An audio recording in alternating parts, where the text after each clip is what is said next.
Morning. Good morning, ma'am. Morning. Good morning. Morning. Good morning, ma'am. Morning.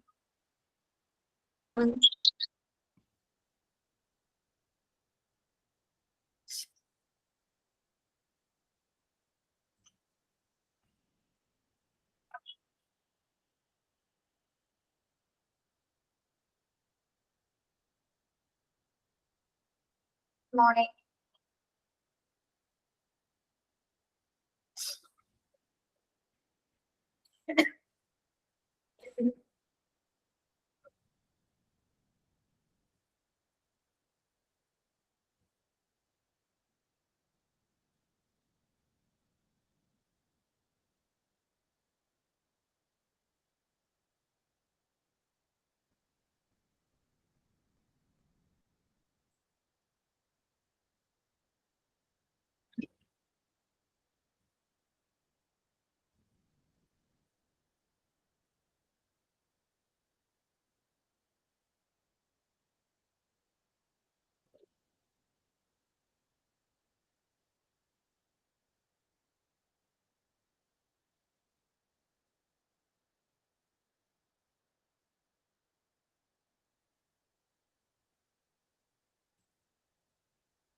Good morning, Miss. Good morning.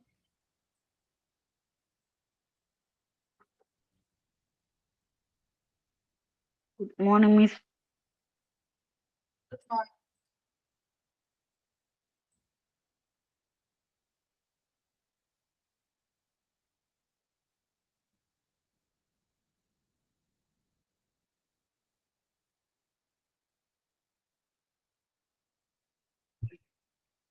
Morning.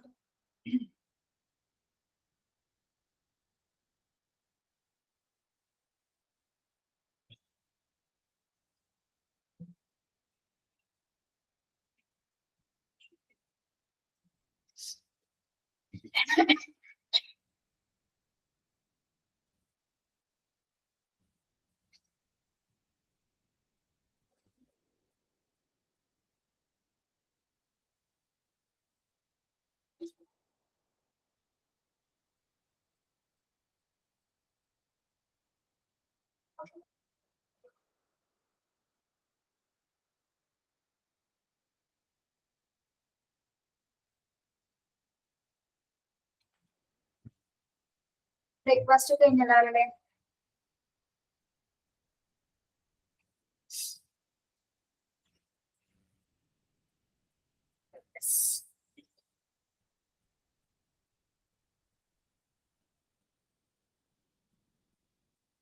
സുഖമാണ്.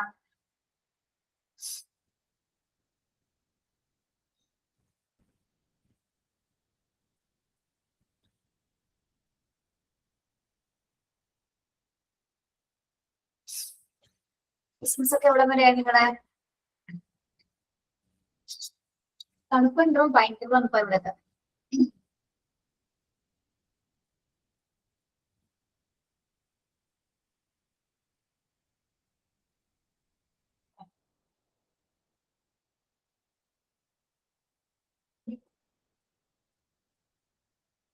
ഇത് കഴിഞ്ഞ ക്ലാസ്സിലെ ഒരു കാര്യം പറഞ്ഞിട്ടുണ്ടായിരുന്നോ? മൺഡേ നമുക്ക് ക്രിസ്മസ് ജസ്റ്റ് ചെറുതായിട്ടൊന്ന് സെലിബ്രേറ്റ് ചെയ്യണം പറഞ്ഞിരുന്നില്ലേ? സാറിനോട് പെർമിഷൻ എടുക്കട്ടെ. സാറ് എന്ത് പറഞ്ഞു?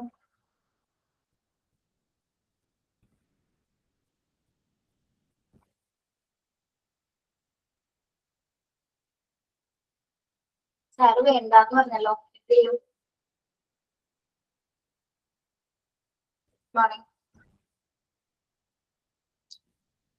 അങ്ങനെ പറയോ? സ്മാർട്ട് ശ്രീ പറയോ? ഇല്ല. ഇവിടെ ക്ലാസ് കുറച്ചൊന്ന് എടുത്തിട്ട് കുറച്ച് സമയം നമുക്കൊന്ന് ജസ്റ്റ് ചെറുതായിട്ട് ഒരു സെലിബ്രേഷൻ ചെയ്യാം കേട്ടോ. നിങ്ങൾക്ക് ഇഷ്ടമാണെങ്കിൽ എങ്ങനെയാന്ന് വെച്ചാൽ ചെയ്തോളാൻ പറഞ്ഞിട്ടുണ്ടായിരുന്നു സാറ്. പക്ഷെ നിങ്ങൾ ആരും പ്രിപ്പയർഡ് ഒന്നല്ലല്ലോ അല്ലെ? ജസ്റ്റ് ഒരു ഇൻട്രൊഡക്ഷൻ പറഞ്ഞുതരാം. ജസ്റ്റ് നിങ്ങൾക്ക് ഇപ്പോ ക്രിസ്മസ് റിലേറ്റ് ചെയ്ത് എന്തെങ്കിലും വിഷസ് പറയാനോ പാട്ട് പാടാനോ അല്ലെങ്കിൽ അതിനെ പറ്റി എന്തെങ്കിലും കോഡ്സോ സ്പീച്ചോ എന്ത് വേണമെങ്കിലും നിങ്ങൾക്ക് ക്യാമറ ഓൺ ചെയ്തോ ഓൺ ചെയ്യാതെ എങ്ങനെ വേണമെങ്കിൽ പറയാം. റെഡിയാണോ? ക്ലാസ് ഒരു 50 മിനിറ്റ്സിന് മുമ്പ് നിർത്തിയിട്ട് നമുക്ക് ചെയ്യാം കേട്ടോ. വലിയ പ്രസവൊക്കെ പഠിക്കാൻ റെഡി ആയിരിക്കുകയാണ്. പേജ് നമ്പർ ഒക്കെ ചോദിക്കുന്നത്. നാളെ ജോഷിയുടെ ബർത്ത്ഡേ ആണോ? Advance happy birthday dear.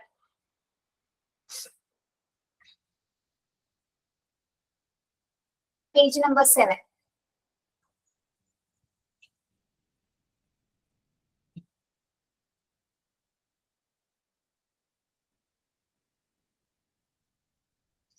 എല്ലാവരും ഒന്ന് വിഷ് ചെയ്യോ? നമ്മുടെ ക്ലാസ്സിൽ ഒരു കുട്ടിയുടെ ബർത്ത്ഡേ നാളെ ക്ലാസ് ഉണ്ടാവില്ല. ഒന്ന് വിഷ് ചെയ്തേ കേട്ടോ. ഹാപ്പി. എത്ര വയസ്സായടോ?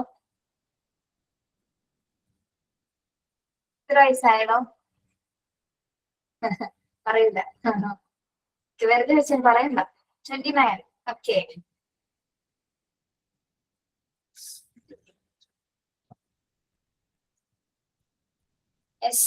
നമ്മള് കഴിഞ്ഞ ക്ലാസ്സിലെ ട്രാൻസ്ഫർ ഓഫ് പേഷ്യൻസ് ആണ് എടുത്തുകൊണ്ടിരുന്നത്. എന്താ പറഞ്ഞു?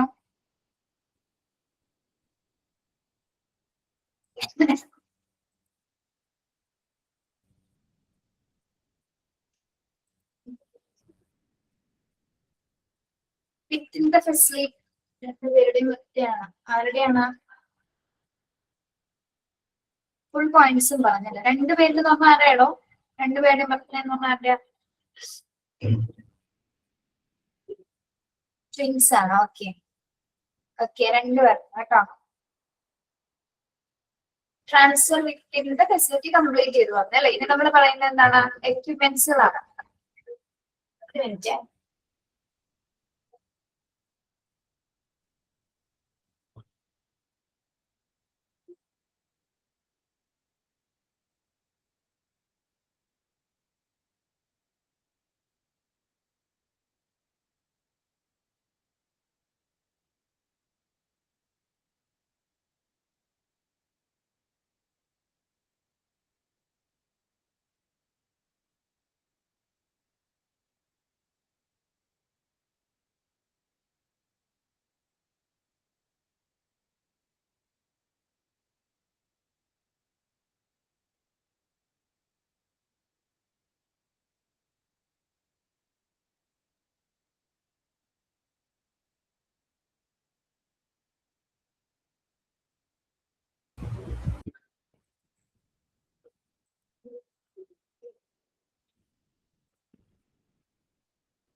PDF കാണാമോ?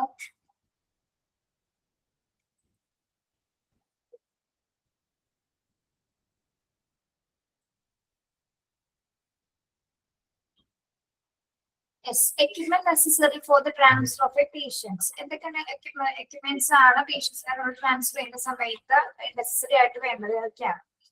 Wheel chairs, structures, identification labels, patient belongings, X-ray investigation reports, patient records and file, cardiac monitoring if required. എന്തൊക്കെ എക്യുപ്മെന്റ്സ് ആണ് വേണ്ടത്? വീൽ ചെയർ അല്ലെങ്കിൽ സ്ട്രക്ചേഴ്സ് ആവശ്യമാണ്. Identification labels. എന്താണ് ഐഡന്റിഫിക്കേഷൻ ലേബൽസ് എന്ന് പറയുന്നത്? ഐഡന്റിഫിക്കേഷൻ ലേബൽസ് എന്ത് സാധനങ്ങളാ? ഹാൻഡിലോ?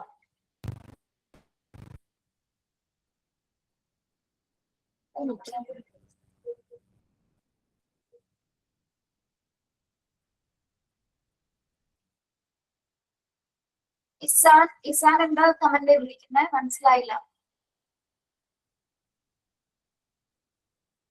ഹാൻഡിൽ ഇടുന്നതാണോ ചോദിച്ചത്? ഓക്കെ. മനസ്സിലായി. പേഷ്യന്റ് ഐഡന്റിഫൈ ചെയ്യുന്ന കാര്യങ്ങൾ എന്തൊക്കെയാ? നമ്മുടെ ബാഡ്ജസ് ഉണ്ടാവും. പിന്നെ എന്തൊക്കെയാ?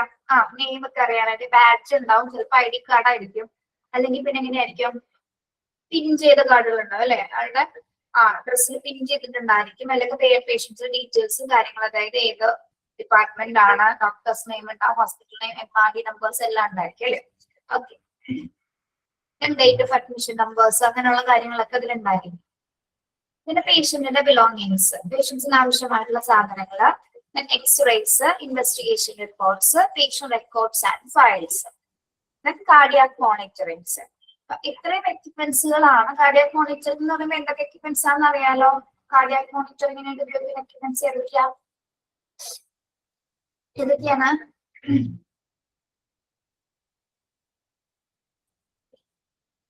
ഏതൊക്കെയാ? BP apparatus, ECG, pulse oximeter, okay, അറിയാലോ. അത് ഓരോ പേഷ്യൻസിന്റെ കണ്ടീഷൻ അനുസരിച്ചിട്ടാണ് നമ്മൾ ഓരോ മോണിറ്ററിംഗ് ഡിവൈസസുകൾ എടുക്കുന്നത് കേട്ടോ. ഇനി നമ്മള് പഠിച്ചത് എന്താണ്? ട്രാൻസ്ഫർ വിത്തിന്റെ ഫെസിലിറ്റിയിലെ കാര്യങ്ങൾ കംപ്ലീറ്റ് ചെയ്തു. അതേപോലെ തന്നെ എന്താണ്, ഏതൊക്കെ എക്യുപ്മെന്റ്സ് കൂടെ കൊണ്ടുപോയിരിക്കണം. അതേപോലെ തന്നെ നെക്സ്റ്റ് നോക്കുന്ന എന്താണ്, transfer to an extended care facility. Transfer to an extended care facility. എന്താണ് എക്സ്റ്റെൻഡഡ് കെയർ ഫെസിലിറ്റി എന്ന് പറയുന്നത്? എന്ത് തരം ട്രാൻസ്ഫർ ആണത്? എന്ത് തരം ട്രാൻസ്ഫർ ആണ്? അനദർ ഹോസ്പിറ്റൽ അല്ലെ? പിന്നെ ഏത് ട്രാൻസ്ഫറിനാണ് നമ്മൾ പഠിച്ചത്? ഏത് ടൈപ്പ് ഓഫ് ട്രാൻസ്ഫർ ആണിത്? എക്സ്റ്റേണൽ ട്രാൻസ്ഫർ അല്ലെ? Okay, very good.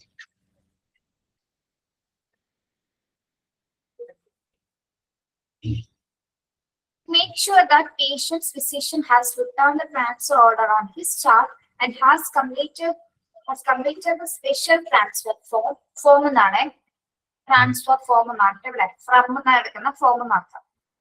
This form should consist of patient diagnostic care summary, drug regimen and special care instructions such as diet and physiotherapy.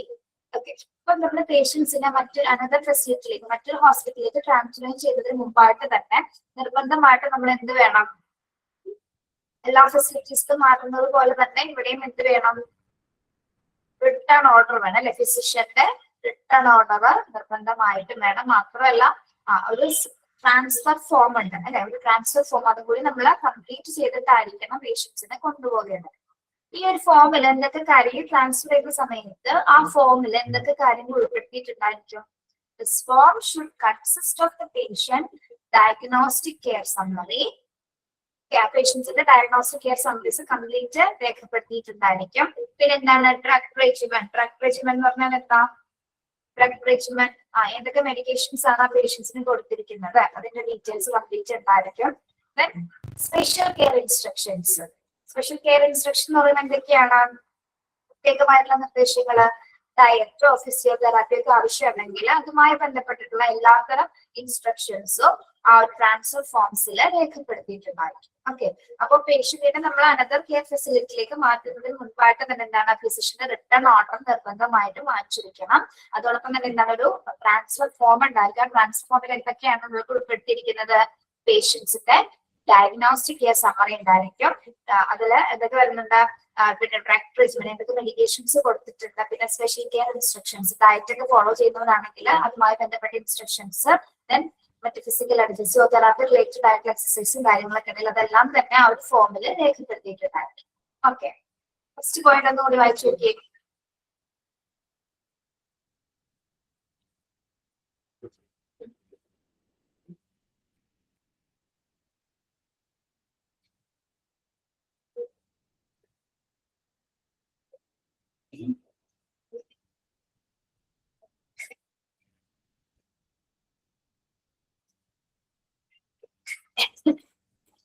Okay, yes. Completing the nursing summary that include the patient assessment, progress, needed nursing treatments, and special needs to make sure the continuity of care. ഇനി മറ്റെന്തെങ്കിലും കാര്യങ്ങള് ഈ ഒരു transfer ചെയ്യുന്ന സമയത്ത് നമ്മൾ ചെയ്തിട്ടുണ്ടായിരിക്കും. പ്രത്യേകിച്ച് nursing summary complete ചെയ്തിട്ടുണ്ടായിരിക്കും അല്ലെ? കംപ്ലീറ്റ് ചെയ്ത നഴ്സിംഗ് സമ്മറി, പിന്നെ അതിൽ എന്തൊക്കെ കാര്യങ്ങൾ ഉൾപ്പെടുത്തിയിട്ടുണ്ടായിരിക്കും നഴ്സിംഗ് സമ്മറിയില്? പേഷ്യന്റ് റിലേറ്റഡ് ആയിട്ടുള്ള എല്ലാത്തരം അസസ്മെന്റിന് അല്ലെ? പേഷ്യന്റ് വന്നത് മുതൽ ആ ഒരു സമയം വരെയുള്ള എല്ലാ അസസ്മെന്റും ഉണ്ടായിരിക്കും. ഇനി പേഷ്യൻസ് എന്തെങ്കിലും പ്രോഗ്രസ് കാണിച്ചിട്ടുണ്ടെങ്കിൽ അതും കൃത്യമായിട്ട് അവർ രേഖപ്പെടുത്തിയിട്ടുണ്ട് അല്ലെ? ഇപ്പോ അസുഖത്തിൽ എന്തെങ്കിലും തരത്തില് മാറ്റങ്ങൾ ഉണ്ടെങ്കിൽ അങ്ങനെ ചില പേഷ്യൻസ് നമ്മൾ കാണിക്കാറുണ്ടല്ലേ, ചിലപ്പോൾ ട്രീറ്റ്മെന്റിന്റെ ഭാഗമായിട്ട് ചിലപ്പോൾ 1-2 ദിവസം നല്ല പ്രോഗ്രസീവ് ആയിട്ട് കാണിക്കും, പക്ഷെ ചില സമയത്ത് ആ കണ്ടീഷൻ നേരെ മോശമാവാറുണ്ട്. അപ്പൊ പ്രോഗ്രസ് ആണെങ്കിൽ എന്താണെങ്കിലും എന്താണ് അവരത് സമ്മറിയിൽ അത് രേഖപ്പെടുത്തിയിട്ടുണ്ടായിരിക്കും. പിന്നെ ഏതൊക്കെ നഴ്സിംഗ് ട്രീറ്റ്മെന്റ്സ് ആണ് അവർ കൊടുത്തിരിക്കുന്നത് എന്നുള്ള കാര്യങ്ങൾ കൊടുത്തിട്ടുണ്ടാവും. സ്പെഷ്യൽ നീഡ്സ് ആവശ്യമുള്ളത് എന്തൊക്കെയാണെന്നുള്ളത് രേഖപ്പെടുത്തിയിട്ടുണ്ടായിരിക്കും. To make sure that continuity of care. Okay, അപ്പൊ ഇതെല്ലാം ഈ നഴ്സിംഗ് സമ്മറിയിൽ നമ്മൾ ഇതെല്ലാം ഉൾപ്പെടുത്തുന്നതിന്റെ പ്രധാന കാരണം എന്താണ്? നഴ്സിംഗ് സമ്മറിയിൽ ഇത്രയും ഡീറ്റെയിൽസ് കംപ്ലീറ്റ് ആയിട്ട് നമ്മൾ കൊടുക്കുന്നതിന്റെ കാരണം എന്താ? ഇതിനു വേണ്ടിയിട്ടാ അതിനു വേണ്ടിയിട്ടാണ് കെയർ കണ്ടിന്യൂറ്റി കെയർ നിലനിർത്തുന്നതും അതേപോലെ തന്നെ നമ്മൾ അനദർ ഫെസിലിറ്റിയിലേക്ക് കൈമാറ്റം ചെയ്യപ്പെടുന്ന സമയത്ത് എത്രത്തോളം ട്രീറ്റ്മെന്റ്സും എത്രത്തോളം അവർക്ക് പേഷ്യൻ കെയർ നഴ്സിംഗ് കെയർ കൊടുത്തിട്ടുണ്ടെന്ന് കൃത്യമായിട്ട് അറിയുന്നതിന് വേണ്ടിയിട്ട് കൂടിയാണ് നമ്മൾ ഈ ഒരു സമ്മറി അല്ലെങ്കിൽ പേഷ്യൻ സമ്മറി കംപ്ലീറ്റ് ചെയ്തിട്ട് കൊണ്ടുപോകുന്നത്. ഓക്കെ, പിന്നെ അതിനുശേഷമാണ് എന്ത് ചെയ്യുന്നത്? Settlement of hospital bills. Okay, എല്ലാ ഹോസ്പിറ്റൽ ബിൽസും കംപ്ലീറ്റ് ആയിട്ട് സെറ്റിൽ ചെയ്യുന്നു. Return 1 copy of the transfer. Last point നോക്കി, return 1 copy of the transfer from a nursing summary within the patient's chart and pass on other copies to the receiving facility. ഒന്നുകൂടി ശ്രദ്ധിച്ചേ, retain 1 copy of the transfer from a nursing summary with the patient's chart and pass on other copies to receiving the facility. ഇവിടെ എന്താ പറയുന്നത്? നമ്മള് പേഷ്യന്റിനെ transfer ചെയ്യുന്ന സമയത്ത് ഒരു copy രോഗിയുടെ ചാർട്ടിനൊപ്പം മറ്റേ കോപ്പി എങ്ങോട്ട് കൊടുക്കാൻ വേണ്ടിയിട്ടാണ്? ഒരു കോപ്പി രോഗിയുടെ ചാർട്ടിന്റെ കൂടെ ഉണ്ടായിരിക്കും, മറ്റേ കോപ്പി നമ്മൾ എവിടെ കൊടുക്കുന്നതിന് വേണ്ടിയിട്ടാണ്? ഇവിടെ കൊടുക്കുന്നതിന് വേണ്ടിയിട്ടാണ് റിസീവ് ചെയ്യുന്നത്, ട്രാൻസ്ഫർ ചെയ്യുന്നത് എവിടെയാണോ ആ സ്ഥാപനത്തിന് നമ്മൾ കൈമാറിയിരിക്കും. ഓക്കെ, ഒരു കോപ്പി പേഷ്യന്റിന്റെ ചാർട്ടിന്റെ കൂടെ ഉണ്ടായിരിക്കും, അല്ലെങ്കിൽ ട്രാൻസ്ഫറിന്റെ ഫോമിൽ ആ സമയത്ത് പേഷ്യൻസിന്റെ ആ ഒരു കോപ്പി ചാർട്ടിന്റെ കൂടെയും മറ്റൊരു കോപ്പി നമ്മൾ എവിടെ കൊടുക്കാൻ വേണ്ടിയിട്ടാണ്? റിസീവ് ചെയ്യുന്ന ഫെസിലിറ്റി എവിടെയാണോ അവർക്ക് ട്രാൻസ്ഫർ ചെയ്യുന്നതിന് വേണ്ടിയിട്ടാണ് പിന്നെ ഒരു കോപ്പി നമ്മൾ സൂക്ഷിക്കുന്നത്. Good morning. Good morning. Transfer form ആണ് കേട്ടോ. ഇവിടെ ഫ്രം എന്ന് കിടക്കുന്നത് ഫോം ആക്കണേ. Page number 7. അതിലെവിടെ പോയിടോ? സമയം ലേറ്റ് ആയല്ലോ.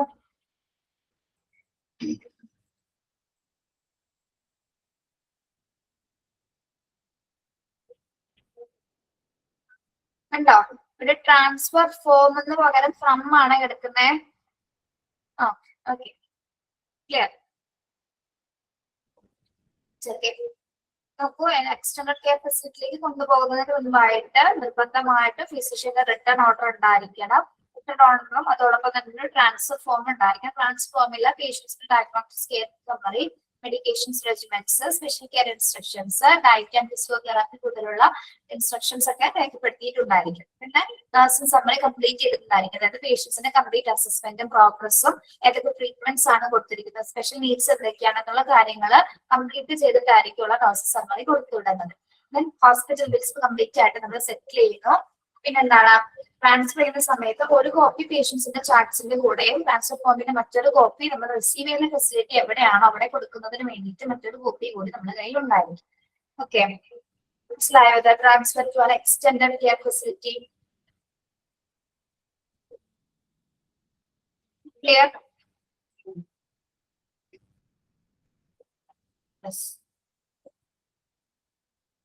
ഇവിടെ തുടങ്ങിയുള്ള ഭാഗങ്ങളൊക്കെ ശ്രദ്ധിക്കണം കേട്ടോ. ഇനി നമ്മൾ നോക്കുന്നത്, നമ്മൾ പഠിച്ചത് എന്താണ്? 2 തരത്തിലുള്ള ട്രാൻസ്ഫർ ചെയ്യുന്ന സമയത്ത്, ഒന്ന് ഹോസ്പിറ്റലിനകത്ത് നിന്ന് മറ്റൊരു യൂണിറ്റിലേക്ക് ട്രാൻസ്ഫർ ചെയ്യുന്ന സമയത്ത് എന്തൊക്കെ പ്രൊസീജിയർ ഫോളോ ചെയ്യണം, എന്തൊക്കെ എക്യുപ്മെന്റ്സുകൾ കൊണ്ടുപോകണം. രണ്ടാമത് പഠിച്ചത് എന്താണ്? അനദർ ഫെസിലിറ്റിയിലേക്ക് കൊണ്ടുപോകുന്ന സമയത്ത് ആവശ്യമായിട്ടുള്ള പ്രൊസീജിയേഴ്സ് എന്തൊക്കെയാണെന്നാണ് ഇപ്പൊ നമ്മൾ പഠിച്ചത്. ഓക്കെ, അവിടെ വരെ എല്ലാവർക്കും ഓക്കെ ആണോ?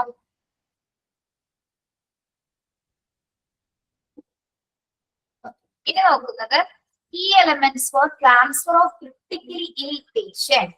Key elements for transfer of critically ill patient. Critical ഇല്ലായിട്ടുള്ള പേഷ്യൻസിന് നമ്മൾ ട്രാൻസ്ഫർ ചെയ്യുന്ന സമയത്ത് പ്രധാനമായിട്ട് നമ്മൾ നോക്കേണ്ട കീ എലമെന്റ്സുകൾ എന്തൊക്കെയാണ്? അതായത് ഈ ഒരു 5 കീ എലമെന്റ്സ് ഉണ്ട്. ആ 5 കീ എലമെന്റ്സ് നോക്കിയാൽ മാത്രമേ നമുക്ക് പേഷ്യന്റിനെ ട്രാൻസ്ഫർ ചെയ്യാൻ പറ്റുള്ളൂ. നമ്മളിത് ഫസ്റ്റ് പഠിച്ചിട്ടുണ്ട് കേട്ടോ. ഫസ്റ്റ് തുടക്കം ഇൻട്രൊഡക്ഷൻ ഭാഗത്ത് പറഞ്ഞിട്ടുണ്ട്. അതിന്റെ എക്സ്പ്ലനേഷൻസ് ആണ് ഈ പഠിക്കാൻ പോകുന്നത് കേട്ടോ. അപ്പൊ എന്തൊക്കെയാണ് ആ കീ എലമെന്റ്സ് എന്ന് പറയുന്നത്? ജസ്റ്റ് അതിന്റെ പേരുകൾ ഒന്ന് പറയാം. ഫസ്റ്റ് പാർട്ട് എന്താണ്? Decision to transfer and communication. Decision to transfer and communication. Pre-transfer stipulation and preparation, mode of transfer, accompanying the patient, equipment and drugs and monitoring, and documentation. ഈ 5 key എലമെന്റ്സിനെ അടിസ്ഥാനമാക്കിയിട്ടാണ് നമ്മൾ critical ഇല്ലായിട്ടുള്ള പേഷ്യൻസിനെ transfer ചെയ്യുന്നത്. ഇത് അങ്ങനെ ഓർഡറിൽ തന്നെ പഠിക്കണം കേട്ടോ. 5 കീ എലമെന്റ്സുകൾ ABCD എന്ന് പറഞ്ഞു കൊടുത്തിരിക്കുന്നത് 5 കീ എലമെന്റ്സുകളാണ്. അതിൽ ഫസ്റ്റ് കീ എലമെന്റ് ആണ് നമ്മൾ പഠിക്കുന്നത്. എന്താണ്? എ. ഏതാണ്? Decision to transfer and communication. First പറഞ്ഞത് ഓർമ്മയുണ്ടോ ഇൻട്രൊഡക്ഷൻ ഭാഗത്ത്? അതായത് ഒരു പേഷ്യന്റിന്റെ ലൈഫ് സേവ് ചെയ്യുന്നതിന് ആ ഒരു സമയത്ത് എടുക്കുന്ന തീരുമാനമായിരിക്കും അല്ലെ. ആ ഒരു ഡിസിഷന്റെ ഭാഗമായിട്ടാണ് ചിലപ്പോൾ ആ ഒരു പേഷ്യന്റ് രക്ഷപ്പെടുന്നത്. ഓക്കെ, ചിലപ്പോ ഈ ഒരു ഡിസിഷൻ തന്നെ ചിലപ്പോ എന്താണ് മരണകാരണവുമായേക്കാം അല്ലെ. നമുക്കൊന്നും പ്രഡിക്ട് ചെയ്യാൻ പറ്റില്ല അല്ലെ. Okay, yes.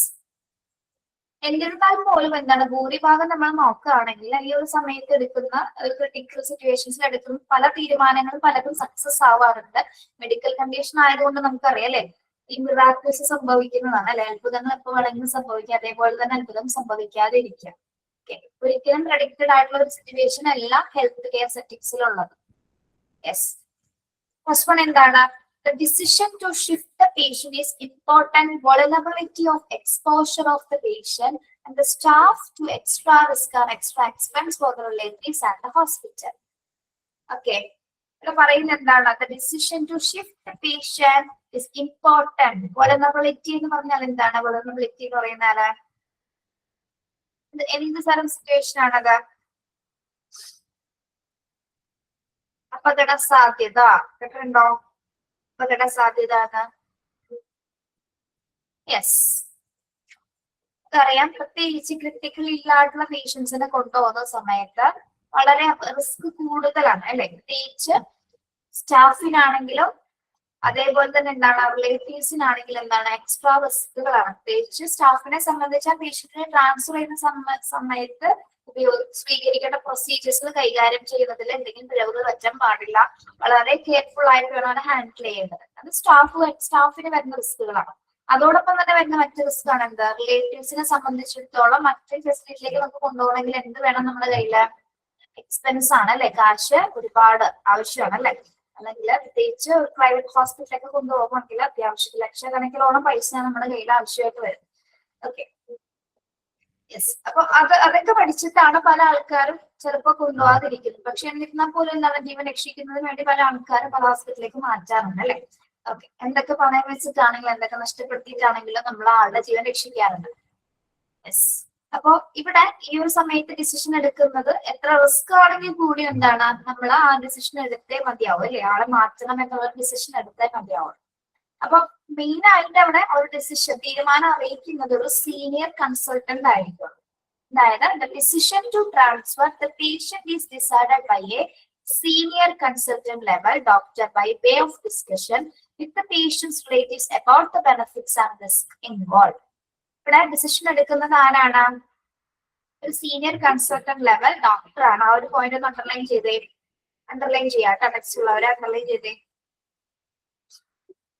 Yes, decided by a senior consultant level doctor. ആരുമായിട്ടാണ് ഞാൻ അദ്ദേഹം ഡിസ്കസ് ചെയ്യുന്നത്? പേഷ്യൻസിന്റെ റിലേറ്റീവ്സുമായി ഡിസ്കസ് ചെയ്യുന്നത് അല്ലെ. അതായത് ആളെ കൊണ്ടുപോയി കഴിഞ്ഞാൽ എന്തൊക്കെ ബെനിഫിറ്റ്സ് ഉണ്ടാവും, എത്ര പെർസെന്റേജ് ആള് രക്ഷപ്പെടും, എന്തൊക്കെ റിസ്കുകൾ ഉണ്ടാകും അല്ലെ. അതെല്ലാം പറഞ്ഞു കൊടുത്ത് മാത്രമായിട്ടുള്ളൂ നമ്മൾ ആളെ മാറ്റുന്നത് അല്ലെ. അല്ലെങ്കിൽ അത് ലീഗലി ഒരുപാട് പ്രശ്നങ്ങൾ ഉണ്ടാകും. അവർക്ക് പേഷ്യന്റിന് എന്തെങ്കിലും സംഭവിച്ചു കഴിഞ്ഞാലുള്ള മറ്റു ലീഗൽ കേസുകൾ ഉണ്ടാകാൻ സാധ്യതയുണ്ട്. അപ്പൊ എല്ലാ കാര്യങ്ങളും പേഷ്യൻസിനും റിലേറ്റീവ്സിനും അറിയിച്ചതിന് ശേഷം മാത്രമായിരിക്കുള്ളൂ ആ ഒരു തീരുമാനം അവിടെ എടുക്കുന്നത്. അതെ, a written and informed consent of patient relatives along with the recent transfer is compulsory before the transfer. Written on informed concern. എന്താണ് ഇൻഫോംഡ് കൺസേൺ എന്ന് പറയുന്നത്? പേരുകൾ സമ്മതപത്രം അല്ലെ? പേഷ്യൻസിന്റെ റിലേറ്റീവ്സിൽ നിന്നും നമ്മള് സമ്മതപത്രം നിർബന്ധമായിട്ടും അത് കമ്പൽസറി ആണ് അല്ലെ? ട്രാൻസ്ഫർ ചെയ്യുന്നതിന് മുൻപായിട്ട് നമ്മൾ അതിൽ സൈൻ ചെയ്ത് വാങ്ങിക്കാം. ഈ നമ്മുടെ ഈ ഇൻഫോംഡ് കൺസേണിൽ എന്തൊക്കെ കാര്യങ്ങളായിരിക്കും ഉണ്ടാക്കുക? ഇൻഫോംഡ് കൺസേണില് പേഷ്യന്റിനെ മാറ്റാനുള്ള റീസൺ ഉണ്ടായിരിക്കും, പേഷ്യന്റിന്റെ കണ്ടീഷൻ ഉണ്ടായിരിക്കും, റിസ്ക് ഉണ്ടായിരിക്കും, ബെനഫിറ്റ്സ് ഉണ്ടായിരിക്കും.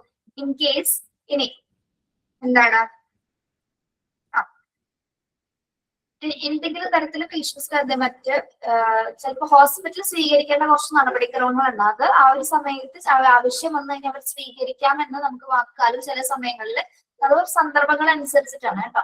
അവർ ഹോസ്പിറ്റലിൽ നിന്നും കുറെ പേര് അഡ്മിനിസ്ട്രേഷൻസ് ഉറപ്പ് തരും അല്ലെ? അതായത് പേഷ്യൻസിന് ആവശ്യമായ സമയത്ത് എന്തെങ്കിലുമൊക്കെ ചിലപ്പോ അവരുടെ കയ്യിൽ നിന്ന് എടുക്കേണ്ട കുറെ കാര്യങ്ങൾ അല്ലെങ്കിൽ അവർക്ക് എടുക്കേണ്ട കുറച്ച് പ്രൊസീജിയർ ഉണ്ടായിരിക്കും. അത് ആവശ്യാനുസരണം അവർ മുഖാന്തരം, അതായത് അവർ ഇനീഷ്യേറ്റീവ് എടുത്ത് ചിലപ്പോൾ ചെയ്യുകയും ചെയ്യും. ഓരോ പേഷ്യൻസിന്റെ അവസ്ഥകൾ അനുസരിച്ചിട്ടല്ല, സിറ്റുവേഷൻ നോക്കിയിട്ട്. എന്നിരുന്നാൽ കൂടി എന്താണ് ഇതിൽ കംപ്ലീറ്റ് ആയിട്ട് ഉണ്ടായിരിക്കുന്നത്? എന്താണ് റിസ്ക് ഉണ്ടാവും, ബെനിഫിറ്റ്സ് ഉണ്ടാവും, റിസ്ക് ഉണ്ടായിരിക്കും, കംപ്ലീറ്റ് കാര്യങ്ങൾ ഉണ്ടായിരിക്കും. നിങ്ങൾ കണ്ടിട്ടുണ്ടോ? കൺസേൺ കണ്ടിട്ടുണ്ടോ? വായിച്ചു നോക്കിയിട്ടുണ്ടോ? ഇൻഫോംഡ് കൺസേൺ കണ്ടിട്ടുണ്ടോ? ഉണ്ട്. ചില കൺസേൺസ് ഒക്കെ കാണുമ്പോൾ ഞാൻ കണ്ടിട്ടുണ്ട് കേട്ടോ. ചില കൺസേൺസ് കാണുമ്പോൾ നമുക്ക് ഭയങ്കര വിഷമം വരും.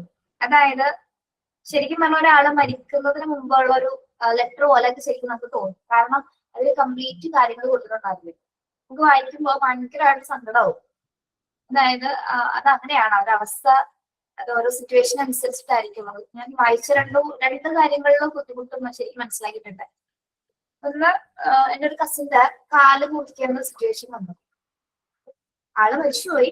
കാല് മുറിച്ച് 2 ദിവസം ഉണ്ടായുള്ളൂ. പക്ഷെ കാല് മുറിക്കുന്ന 2 ദിവസം മുമ്പാണ് നമ്മളെ കൊണ്ട് കൺസേൺ ഒക്കെ ഒപ്പിടുന്നത് അല്ലെ?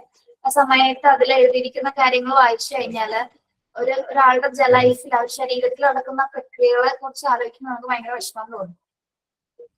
ഓക്കെ, സി സെക്ഷനിൽ എല്ലാവരും കണ്ടിട്ടുണ്ടാവും അല്ലെ? ഹസ്ബൻഡ് എല്ലാവരും കണ്ടിട്ടുണ്ടാവും. സിസേറിയൻ ചെയ്യുന്ന സമയത്തും എല്ലാ കാര്യങ്ങളും കൊടുത്തിട്ടുണ്ടായി. പക്ഷെ ചില കേസസിൽ നമുക്ക് ഇൻഫോം കൺസേൺസിൽ എഴുതിയിരിക്കുന്ന കാര്യങ്ങള് വളരെ മാനസികമായിട്ട് വിഷമം ഉണ്ടാക്കുന്ന കുറച്ച് കാര്യങ്ങളാണ്. Okay, yes, okay, yes, okay. A direct communication between the shifting and receiving facility should be by sharing complete information on the patient's clinical condition, treatment being given, reason for transfer, method of transfer, and timeline of transfer in a written document. Okay. ഇനി നമുക്ക് ഒരു receiving ഫെസിലിറ്റിയുമായിട്ട് നമ്മളുടെ communication എന്ന് പറയുന്നത് through documents വഴിയാണ് അല്ലെ? Documents നമ്മൾ orally report ചെയ്യും. എന്നിരുന്നാൽ പോലും എന്താണ് പേഷ്യൻസുമായി ബന്ധപ്പെട്ടുള്ള ഒരു എന്താണ് കറക്റ്റ് ഡോക്യുമെന്റ്സ് ഉണ്ടായിരിക്കുള്ളൂ അല്ലെ? അതായത് പേഷ്യൻസിന്റെ കംപ്ലീറ്റ് ഇൻഫർമേഷൻസ് അടങ്ങിയ പ്രത്യേകിച്ച് ക്ലിനിക്കൽ കണ്ടീഷൻ ഉണ്ടായിരിക്കും, ട്രീറ്റ്മെന്റ് ഏതൊക്കെയാണ് കൊടുത്തിരിക്കുന്നത്, എന്തുകൊണ്ടാണ് പേഷ്യന്റിനെ നമ്മൾ ട്രാൻസ്ഫർ ചെയ്യുന്നത്, ഏത് മെത്തേഡ് ഓഫ് ട്രാൻസ്ഫറിലാണ്, ഏത് ടൈം ലൈൻ ഓഫ് ട്രാൻസ്ഫറിലാണ് എന്നുള്ള കാര്യങ്ങൾ അടങ്ങിയ ഒരു റിട്ടേൺ ഡോക്യുമെന്റ്സ് കംപ്ലീറ്റ് ചെയ്തിട്ടായിരിക്കുള്ളൂ നമ്മൾ ആ റിസീവിംഗ് ഫെസിലിറ്റിയിലേക്ക് കൊടുക്കുന്നത്. ഓക്കെ, അത് എല്ലാ കാര്യങ്ങളും, അതായത് അവർ എഴുതിയെടുത്ത തീരുമാനത്തിന്റെ ഡിസിഷൻസിന്റെ കാര്യങ്ങൾ വരെ ഇതിൽ രേഖപ്പെടുത്തിയിട്ടുണ്ടായിരിക്കും. ഓക്കെ, ഇതെല്ലാം കംപ്ലീറ്റ് ചെയ്തിട്ട് മാത്രമാണ് നമ്മൾ ആ പേഷ്യൻസിനെ അന്തർ ഫെസിലിറ്റിയിലേക്ക് മാറ്റുന്നത്. ഓക്കെ, അത് മാത്രമല്ല നമ്മൾ ആ ഫെസിലിറ്റിയിലേക്ക് ചെയ്യുന്ന സമയത്ത് ഇത് കൈമാറുന്നതോടുകൂടി, അതായത് നമ്മുടെ ഈ ഡോക്യുമെന്റ്സ് കൈമാറുന്നതോടുകൂടിയാണ് ട്രാൻസ്ഫർ പ്രക്രിയ അവസാനിക്കുന്നത് കേട്ടോ. ട്രാൻസ്ഫറിന്റെ ആദ്യ പ്രക്രിയ എന്ന് പറയുന്നതും എന്താണ്? ഡിസിഷൻ ആണ് അല്ലെ? പ്രത്യേകിച്ച് എങ്ങനെയുള്ള പേഷ്യൻസിനെ കൊണ്ടുപോകുമ്പോഴാണ്? ക്രിട്ടിക്കലി ഇല്ലായിട്ടുള്ള പേഷ്യൻസിനെ കൊണ്ടുപോകുന്ന സമയത്ത് നമ്മൾ ആദ്യം എടുക്കേണ്ട ഫസ്റ്റ് ഒരു കീ എലമെന്റ് ആണ് എന്ത്? Decision to transfer and communication എന്ന് പറയുന്ന ഒരു പ്രോസസ്. ഓക്കെ, യെസ്, ഇതിനെ ഡിപ്പെൻഡ് ചെയ്തിരിക്കും ഒരാളുടെ ജീവൻ. ക്ലിയർ ആണല്ലോ അത്?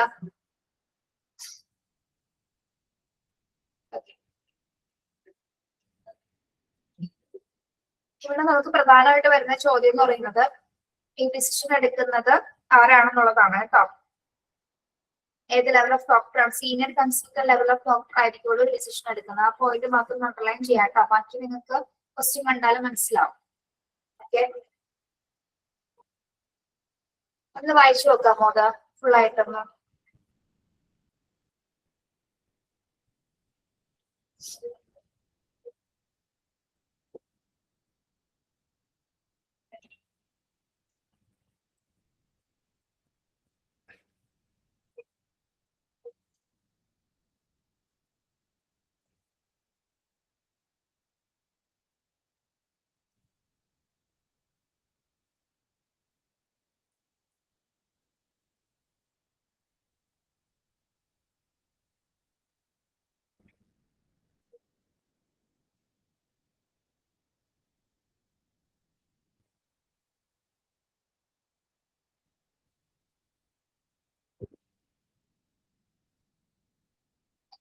ഫസ്റ്റ് കീ എലമെന്റ് ആണ് നമ്മൾ പഠിച്ചത് കേട്ടോ.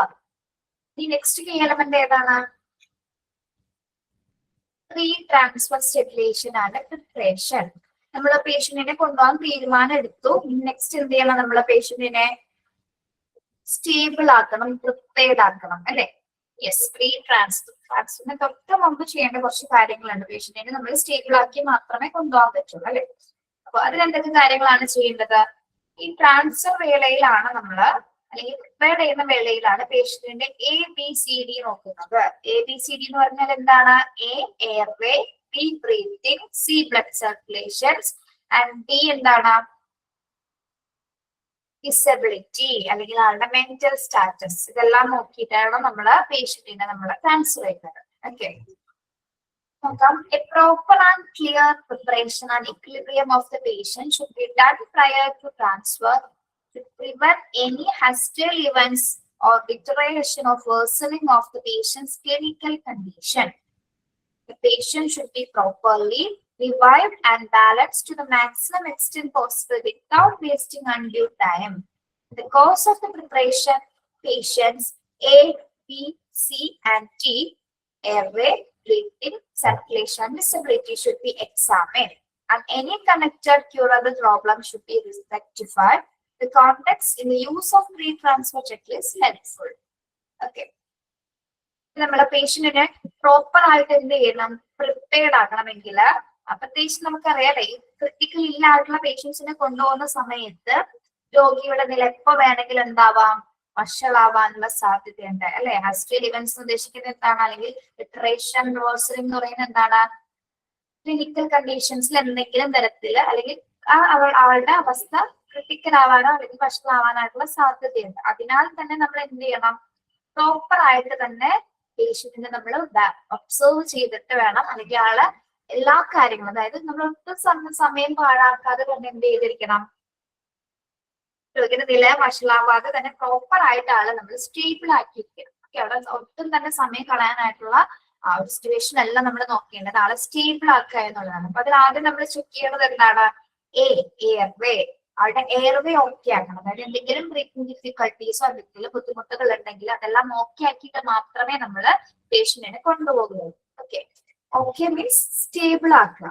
ഓക്കെ, ഓക്കെ മീൻസ് എന്താണ്? സ്റ്റേബിൾ ആക്കിയിട്ട് മാത്രമാണ്, അല്ലെങ്കിൽ ആ ഒരു നോർമൽ രീതിയിലേക്ക് കൊണ്ടുവന്നതിന് ശേഷം മെഡിക്കേഷൻസ് ഒക്കെ ഉപയോഗിച്ച് നോർമൽ ആക്കിയതിനു ശേഷം മാത്രമേ അതിന്റെ പ്രൊസീജിയർ ഒക്കെ ചെയ്തിട്ട് മാത്രമേ കൊണ്ടുപോകുള്ളൂ. ബ്രീത്തിങ് ഓക്കെ ആക്കണം അല്ലെ? ബ്രീത്തിങ്ങിന് മറ്റു ബുദ്ധിമുട്ടുകൾ വരാൻ പാടില്ല. ദെൻ സർക്കുലേഷൻ, പ്രത്യേകിച്ച് ഓരോന്നും നമ്മൾ എക്സ്പ്ലെയിൻ ചെയ്ത് പഠിക്കുക കേട്ടോ, അത് പറഞ്ഞുതരാം. Then disability, mental status, neurological status, ഇതൊക്കെ നോക്കിയിട്ടാണ് നമ്മള് ആളെ പ്രിപ്പയർഡ് ആക്കുന്നത്. ദെൻ ഇനിയൊരു സമയത്ത് എന്തെങ്കിലും പ്രോബ്ലംസ് ഉണ്ടെങ്കിൽ ആ ഒരു സമയത്ത് തന്നെ നമ്മൾ അവിടെ വെച്ചിട്ട് ട്രീറ്റ് ചെയ്യും, അതിന് വേണ്ട മെഷേഴ്സുകൾ സ്വീകരിക്കും. ഇനി ഈ ട്രാൻസ്ഫർ വേളയിൽ തന്നെ നമ്മൾ എന്ത് ചെയ്യണം? ഈ പ്രീ ട്രാൻസ്ഫർ ചെക്ക് ലിസ്റ്റ്. ഈ പ്രീ ട്രാൻസ്ഫർ ചെക്ക് ലിസ്റ്റ് എന്ന് പറയുമ്പോൾ എന്താണ്? ഈ ചെക്ക് ലിസ്റ്റിൽ വരുന്ന കാര്യങ്ങളാണ് airway, breathing, circulation and D.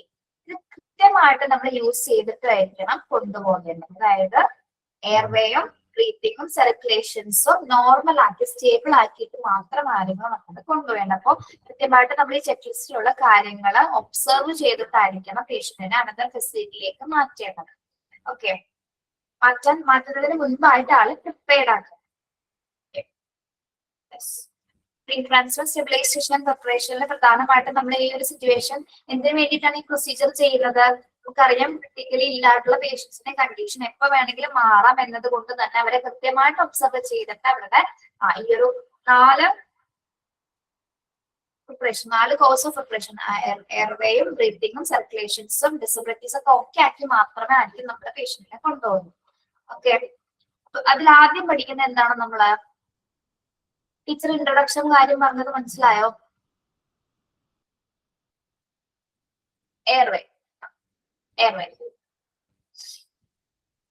എന്താണ് എയർവേ? അവരുടെ വായുമാർഗം ഓക്കെ ആക്കണം അല്ലെ? യെസ്. ഇവിടെ 3 സിറ്റുവേഷൻ ഉള്ള പേഷ്യൻസിനെ പറ്റി പറയുന്നുണ്ട് കേട്ടോ.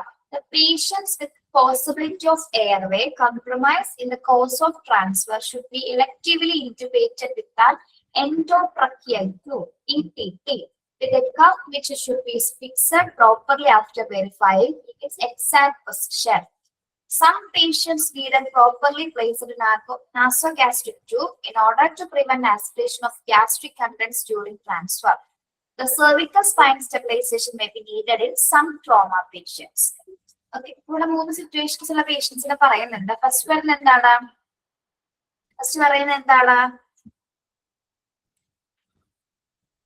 ETT യൂസ് ചെയ്യണം, എൻഡോട്രക്കിയൽ ട്യൂബ്. അതൊന്ന് അണ്ടർലൈൻ ചെയ്തിട്ടേ പറഞ്ഞുതരാം. അതായത് നമ്മുടെ എയർവേ ഓപ്പൺ ആക്കുന്നതിന് വേണ്ടിയിട്ട്, അതായത് നമ്മുടെ ലങ്സിനെ പ്രൊട്ടക്ട് ചെയ്യുന്നതിന് വേണ്ടിയിട്ടാണ് എയർവേ ഓപ്പൺ ആക്കിയിട്ട് എന്ത് ചെയ്യണം, എൻഡോട്രക്കിയൽ ട്യൂബ് നമ്മൾ ഇന്റഗ്രേറ്റ് ചെയ്യണം. എൻഡോട്രക്കിയൽ ട്യൂബ് എന്തിനാണ് ചെയ്യുന്നത്? എന്തിനു വേണ്ടിയിട്ടാണ്? പേഷ്യന്റ് ട്രാൻസ്ഫർ വേളയിൽ, അതായത് കൈമാറ്റം ചെയ്യുന്ന സാഹചര്യത്തില് പേഷ്യന്റിന് എന്താണ് ശ്വാസനാളത്തിൽ എന്തെങ്കിലും തടസ്സം നേരിടാൻ സാധ്യതയുള്ള രോഗികൾക്കാണ് നമ്മൾ എന്ത് ചെയ്യുന്നത്, ഒരു എൻഡോട്രക്കിയൽ ട്യൂബ് ഘടിപ്പിക്കുന്നത്. ഓക്കെ, എൻഡോട്രക്കിയൽ ട്യൂബ് ഉപയോഗിച്ചിട്ടാണ് നമ്മൾ ആ പേഷ്യന്റിനെ ഇന്റിബേറ്റ് ചെയ്യുന്നത്. ഓക്കെ, ഈ ഒരു സമയത്ത് ആളുടെ കഫ് പരിശോധിച്ചിട്ട് അല്ലെ, കഫ് പരിശോധിച്ചതിന് ശേഷം പ്രോപ്പർ ആയിട്ടുള്ള ഒരു പൊസിഷനിൽ മാത്രമായിരിക്കണം നമ്മൾ എന്ത് ഫിക്സ് ചെയ്യേണ്ടത്, ഈ എൻഡോട്രക്കിയൽ ട്യൂബ് ഫിക്സ് ചെയ്യേണ്ടത്. Okay, yes. അപ്പൊ എന്തിനു വേണ്ടിയിട്ടാണ്? അതായത് ട്രാൻസ്ഫർ വേളയിലെ ശ്വാസസമ്മർദ്ദമായിട്ടുള്ള ഈ ശ്വാസനാളത്തിന് തടസ്സം നേരിടാൻ സാധ്യതയുള്ള പേഷ്യൻസിനാണ് നമ്മൾ എന്ത് ഇന്റിബേറ്റ് ചെയ്യുന്നത്, എൻഡോട്രക്കിയൽ ട്യൂബ് ഇന്റിബേറ്റ് ചെയ്യുന്നത്. ഇതെങ്ങനെയായിരിക്കണം? പ്രോപ്പർ ആയിട്ട് തന്നെ നമ്മൾ പ്രോപ്പർ ആയിട്ട് ഫിക്സ് ചെയ്തിരിക്കണം. ഓക്കെ, എക്സാക്ട് പൊസിഷനിൽ തന്നെ ആയിരിക്കണം ഇത് ഫിക്സ് ചെയ്യേണ്ടത്. Okay, yes. ഇനി some patients needed properly placed nasogastric tube in order to prevent aspiration of gastric content during transfer. ചില പേഷ്യൻസിന് എന്താണ് നമ്മൾ നാസോഗാസ്ട്രിക് ട്യൂബുകൾ ഘടിപ്പിക്കേണ്ടി വരും. എന്താണ് നാസോഗാസ്ട്രിക് ട്യൂബ് എന്ന് പറയുന്നത്? നാസോഗാസ്ട്രിക് ട്യൂബ് നമ്മൾ എന്താണ് മൂക്കിൽ കൂടെ ഇടുന്നത് അല്ലെ. ഓക്കെ, അതെന്തിനു വേണ്ടിയിട്ടാണ്?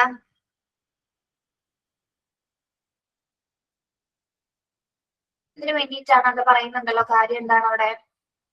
To prevent aspiration of gastric content during transfer. To prevent, നോക്കൂ, എന്തിനു വേണ്ടി നമ്മൾ നാസോഗാസ്ട്രിക് ട്യൂബ് ഘടിപ്പിക്കുന്നത്? To prevent aspiration of gastric content during transfer. എന്ന് പറഞ്ഞാൽ എന്താ? ഈ സിറ്റുവേഷൻ ആണത്.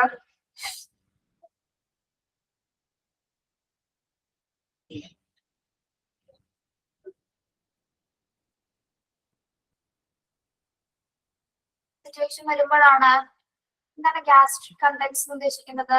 ഗ്യാസ്ട്രിക് കണ്ടൻസ് എന്താണ്? നമ്മുടെ ദഹനം, അതായത് നമ്മുടെ ഗ്യാസ്ട്രിക് കണ്ടൻസ് മൂലം എന്താണ് ആസ്പിറേഷൻ, അല്ലെങ്കിൽ ആ സമയത്ത് ആൾക്ക് ബ്രീത്ത് എടുക്കാനുള്ള ബുദ്ധിമുട്ടുകൾ ഉണ്ടാവും. ഓക്കെ, അപ്പൊ ആ സമയത്ത് നമ്മുടെ എന്താണ് ദഹനം, അവിടെ ഗ്യാസ്ട്രിക് കണ്ടൻസ് ആയിട്ടുള്ള ഡൈജഷന് വരുമ്പോഴാണ് ഗ്യാസ്ട്രിക് കണ്ടൻസ്. ഡൈജഷൻ പ്രോപ്പർ ആയിട്ട് വരാത്ത സമയത്താണ് അല്ലെ. അപ്പൊ ഈ ഗ്യാസ്ട്രിക് കണ്ടൻസ് എന്താണ് ആ ശ്വാസകോശത്തിൽ കടക്കാനായിട്ടുള്ള ഒരു സാധ്യതയുണ്ട്. അത്തരം സിറ്റുവേഷൻസിലാണ് നമ്മുടെ മൂക്കിലൂടെയും അല്ലെങ്കിൽ അന്നനാളത്തിലൂടെയൊക്കെ നമുക്ക് എന്താണ് വയറിനുള്ളിലേക്കും താഴത്തോട്ടാക്കി വയറിനുള്ളിലേക്കായിട്ട് നമ്മൾ എന്ത് ഈ ഒരു ട്യൂബ് കണക്ട് ചെയ്യുന്നത്. ഓക്കെ, ഇത് വളരെ തിൻ ആൻഡ് ഫ്ലെക്സിബിൾ ആയിട്ടുള്ള ഒരു ട്യൂബാണ് കേട്ടോ. വളരെ തിന്നാണ്, ഫ്ലെക്സിബിൾ ആയിട്ടുള്ള ഒരു ട്യൂബാണ്. അത് നമ്മുടെ എന്താണ് നോസിലേക്ക് ഇൻസേർട്ട് ചെയ്തിട്ടാണ് അതിൽ കൂടി ആയിരിക്കും നമ്മൾ എന്തൊക്കെ കൊടുക്കുന്നത്, ഫുഡും അല്ലെങ്കിൽ മറ്റു ലിക്വിഡ്സ് ഒക്കെ ഡെലിവർ ചെയ്യുന്നത്. പറഞ്ഞു കേട്ടിട്ടില്ലേ, മൂക്കിൽ കൂടി ട്യൂബ് ഇടാന്നൊക്കെ പറഞ്ഞു കേട്ടിട്ടില്ലേ നിങ്ങള്? അത് തന്നെ സിറ്റുവേഷൻ. ഈ ഒരു സമയത്ത് നമുക്ക് എന്താണ് unable to eat properly, orally നമുക്ക് കഴിക്കാൻ പറ്റില്ല. അപ്പൊ ഇതെല്ലാം തന്നെ എന്താണ് മൂക്കിൽ കൂടിയാണ് നമ്മുടെ ഫ്ലൂയിഡ് ആണെങ്കിൽ ഫുഡ് ഐറ്റംസ് ആണെങ്കിൽ എല്ലാം ആ ഒരു ഫ്ലൂയിഡ് കൺസിസ്റ്റൻസിയിലായിരിക്കും ഉള്ള പേഷ്യൻസിന് കൊടുക്കുന്നത്. Okay, yes. നെക്സ്റ്റ് അടുത്തൊരു കണ്ടീഷൻ എന്താണ്? cervical spine stabilization may be needed in some trauma patients. Cervical spine stabilization. കേട്ടിട്ടുണ്ടോ? Spine stabilisation, cervical spine stabilization എന്താണ്? അതായത് നമ്മുടെ എങ്ങനെയുള്ള പേഷ്യൻസിന് എന്തെങ്കിലും ട്രോമാസ് പേഷ്യൻസ് അല്ലെ, അല്ലെങ്കിൽ ആഘാതങ്ങൾ സംഭവിച്ചു, പ്രത്യേകിച്ച് നട്ടലിന് അല്ലെ, നട്ടലിന് അസ്ഥിരത കുറയ്ക്കുന്നതിന് വേണ്ടിയിട്ടോ ഇല്ലാതാക്കുന്നതിന് വേണ്ടിയിട്ടാണ് നമ്മൾ എന്ത് ചെയ്യുന്നത്, സെർവിക്കൽ സ്പൈൻ സ്റ്റെബിലൈസേഷൻ ചെയ്യുന്നത് കേട്ടോ. അതൊരു പ്രൊസീജിയർ ആണ്. അതായത് നമ്മുടെ സെർവിക്സ് അല്ലെങ്കിൽ നെക്കിന്റെ ഭാഗത്ത് സ്റ്റേബിൾ അല്ലാത്ത സമയത്ത് അതിനെ സ്റ്റേബിൾ ചെയ്യാൻ വേണ്ടിയിട്ടാണ് നമ്മൾ എന്ത് ചെയ്യുന്നത്, സെർവിക്കൽ സ്പൈൻ സ്റ്റെബിലൈസേഷൻ എന്ന ഒരു പ്രൊസീജിയർ ചെയ്യുന്നത് കേട്ടോ. അതായത് നട്ടലിന്റെ അസ്ഥിരത കുറയ്ക്കുന്നതിന് വേണ്ടിയിട്ട്. സ്റ്റേബിൾ അല്ലാത്ത സിറ്റുവേഷൻസ് അതിനെ സ്റ്റേബിൾ ആക്കുന്നതിന് വേണ്ടിയിട്ടാണ് നമ്മൾ സെർവിക്കൽ സ്പൈൻ സ്റ്റെബിലൈസേഷൻ എങ്ങനെയുള്ള പേഷ്യൻസിന് കൊടുക്കുന്നത്, ട്രോമ പേഷ്യൻസിന് കൊടുക്കുന്നത്. ഓക്കെ, മനസ്സിലായോ? യെസ്, ഇവിടെ 3 സിറ്റുവേഷൻസുള്ള പേഷ്യൻസ് പറയുന്നുണ്ട് അല്ലെ. എന്തൊക്കെയാണെന്ന് എയർവേയിൽ പറഞ്ഞിട്ട് നമ്മള് ഒന്ന് ട്രാൻസ്ഫർ വേളയില് ശ്വാസകോശത്തിന് ശ്വാസനാളത്തിന് തടസ്സം നേരിടുന്ന പേഷ്യൻസിന് നമ്മൾ എന്താണ് ഈ TT അല്ലെങ്കിൽ എൻഡോട്രക്കിയൽ ട്യൂബ് ഇൻറ്റുബേറ്റ് ചെയ്തിട്ടായിരിക്കണം, പ്രത്യേകിച്ച് ഒരു എക്സാക്ട് പൊസിഷനിൽ പ്രോപ്പർ ആയിട്ട് ഫിറ്റ് ചെയ്തിട്ടായിരിക്കണം പേഷ്യന്റിനെ നമ്മൾ കൊണ്ടുപോകുന്നത് അല്ലെ. അതായത് എയർവേ സ്റ്റേബിൾ ആക്കുന്നതിന് വേണ്ടി ചെയ്യുന്ന കാര്യങ്ങളാണ് ഇതൊക്കെ. ഓക്കെ, മനസ്സിലാവുന്നുണ്ടല്ലോ? നമ്മൾ മൂവ് ചെയ്യുന്ന സമയത്ത് എന്തായാലും എയർവേ പോസിബിൾ ആക്കുന്നതിന് വേണ്ടിയാണ് നമ്മളിത് ചെയ്യുന്നത്. ഇനി ചില പേഷ്യൻസിന് എന്താണ് നാസോ ഗ്യാസ്ട്രിക് ട്യൂബ്സുകൾ നമ്മൾ പ്ലേസ് ചെയ്യുന്നത്, അതായത് ഗ്യാസ്ട്രിക് കണ്ടൻസ് ട്രാൻസ്ഫർ വേളയിൽ ശ്വാസകോശത്തിനകത്തേക്ക് പ്രവേശിക്കാതിരിക്കാൻ വേണ്ടിയിട്ടാണ് നമ്മൾ എന്ത് ഒരു നാസോ ഗ്യാസ്ട്രിക് ട്യൂബ്സുകൾ കണക്ട് ചെയ്യുന്നത്. ഇനി നട്ടലിന് അസ്ഥിരതയുള്ള പേഷ്യൻസിന്, പ്രത്യേകിച്ച് ട്രോമ പേഷ്യൻസിനൊക്കെ എന്താണ് സെർവിക്കൽ സ്പൈൻ സ്റ്റെബിലൈസേഷൻ ചെയ്തിട്ടാണ് നമ്മള് പേഷ്യൻസിനെ കൊണ്ടുപോകുന്നത്. ഓക്കെ, മനസ്സിലായോ?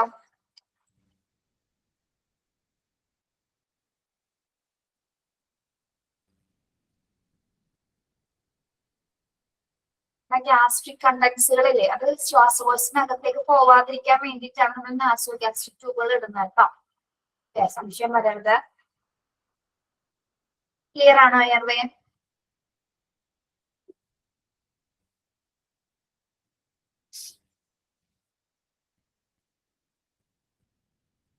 ഓക്കെ, ഫസ്റ്റ് നമ്മളപ്പോ പേഷ്യന്റിന്റെ എയർവേ സ്റ്റേബിൾ ആക്കി. നെക്സ്റ്റ് എന്താ ചെയ്യാൻ പോകുന്നത്? നോക്കുന്നത് എന്താണ് അടുത്തത്? ബ്രീത്തിങ് അല്ലെ. ഇവിടെ നമ്മൾ പ്രധാനമായിട്ട് നോക്കേണ്ടത് ആർട്ടീരിയൽ ബെഡ് ഗ്യാസ് വാല്യൂ ആണ് അല്ലെ. നിങ്ങൾ പഠിച്ചിട്ടുണ്ടാവോ? ABG പഠിച്ചിട്ടുണ്ടോ? ABG ബ്ലഡ് ബാങ്ക് എന്ന് പറഞ്ഞ ചാപ്റ്റർ എടുത്തോ നിങ്ങൾക്ക്? ഇതുണ്ടോ?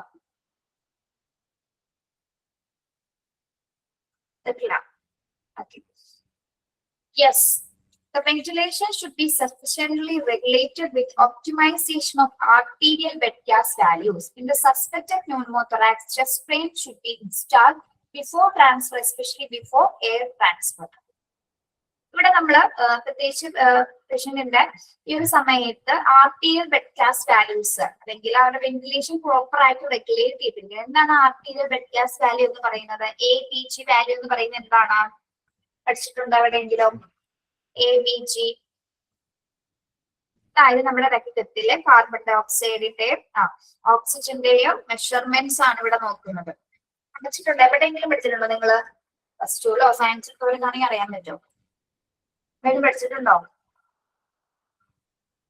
ഇല്ല,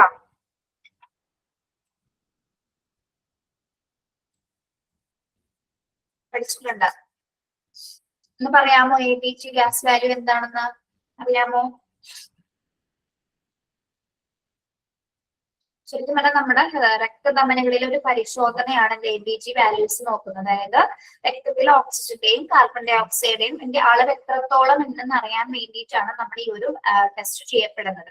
അതായത് ശ്വാസകോശത്തിനകത്ത് ശ്വാസകോശത്തിൽ നിന്ന് ശരീരത്തിലേക്ക് എന്താണ് ശ്വാസകോശം ശരീരത്തിൽ നിന്ന് കാർബൺ ഡൈ ഓക്സൈഡ് അല്ലെങ്കിൽ ഓക്സിജന്റെ ഒക്കെ അളവ് എത്രത്തോളം പുറന്തള്ളുന്നുണ്ടെന്നുള്ള ആ ഒരു അളവ്, ഇതിന്റെ മെഷർമെന്റ് അളക്കാൻ വേണ്ടിയിട്ട്, അതായത് നോർമൽ ലെവൽ ആക്കിയാൽ മാത്രമേ നമുക്ക് പേഷ്യന്റിന് ആ സമയത്ത് ട്രാൻസ്ഫർ ചെയ്യാൻ പറ്റുള്ളൂ. അതായത് ABG വാല്യൂസ് നോർമൽ ആയിരിക്കും. അല്ലാത്ത സമയത്ത് എന്താണ് നമ്മൾ ഈ ടെസ്റ്റ് ശരിക്കും ചെയ്യുന്നത് ചെറിയ രീതിയിൽ രക്തം എടുത്തിട്ടാണ് അല്ലെങ്കിൽ ബ്ലഡ് എടുത്തിട്ടാണ് ചെറിയ രീതിയിൽ ഒരു പരിശോധന ചെയ്തിട്ട് അതിൽ നോർമൽ വാല്യൂസ് ആണ് കാണിക്കുന്നത്. ഓക്സിജന്റെയും കാർബൺ ഡൈ ഓക്സൈഡിന്റെയും അളവ് നോർമൽ വാല്യൂസ് ആണെങ്കിൽ മാത്രമായിരിക്കും നമ്മൾ പേഷ്യന്റിനെ ട്രാൻസ്ഫർ ചെയ്യുന്നത്. അല്ലെങ്കിൽ അതിന് വേണ്ടിയുള്ള മെഡിക്കേഷൻസ് ഒക്കെ സ്വീകരിച്ചിട്ട് നോർമൽ ആക്കിയിട്ട് മാത്രമായിരിക്കും പേഷ്യന്റിനെ നമ്മൾ ട്രാൻസ്ഫർ ചെയ്യുന്നത്. ഓക്കെ, ബ്ലഡിൽ ഓക്സിജന്റെ അളവ് അറിയാൻ വേണ്ടിയിട്ടാണ് നമ്മൾ ABG വാല്യൂസ് മെഷർ ചെയ്യുന്നത് കേട്ടോ. മനസ്സിലായോ?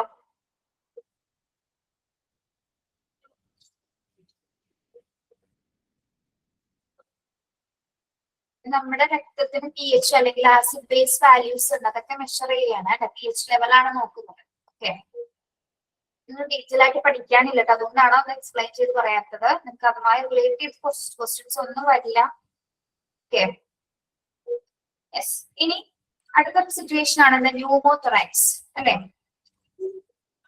ന്യൂമോതൊറാക്സ് എന്ന് പറയുന്നത് സിറ്റുവേഷൻ ആണ് നമ്മൾ പഠിച്ചിട്ടുണ്ടായിരുന്നല്ലോ. ന്യൂമോതൊറാക്സ് എന്ന് പറയുന്നത് നിങ്ങളാണോ? പ്രസൻസ് ഓഫ് ഗ്യാസ് ആണ് അല്ലല്ലോ. അതായത് ശ്വാസകോശത്തിനും നമ്മുടെ നെഞ്ചിന്റെ ഭിത്തിക്കുമായിട്ട് ഇടയില് എയർ തങ്ങി നിൽക്കുന്ന സിറ്റുവേഷൻ ആണ് അല്ലെ. അതായത് ലങ്സിനും ചെസ്റ്റ് വാളിനും ആ പോർഷൻസിലായിട്ട് എയർ തങ്ങി നിൽക്കുന്ന സിറ്റുവേഷൻ ആണ് എന്താ ന്യൂമോതൊറാക്സ് എന്ന് പറയുന്നത്. അപ്പൊ ഹീമോതൊറാക്സ് എന്തായിരിക്കും? ഹീമോതൊറാക്സ്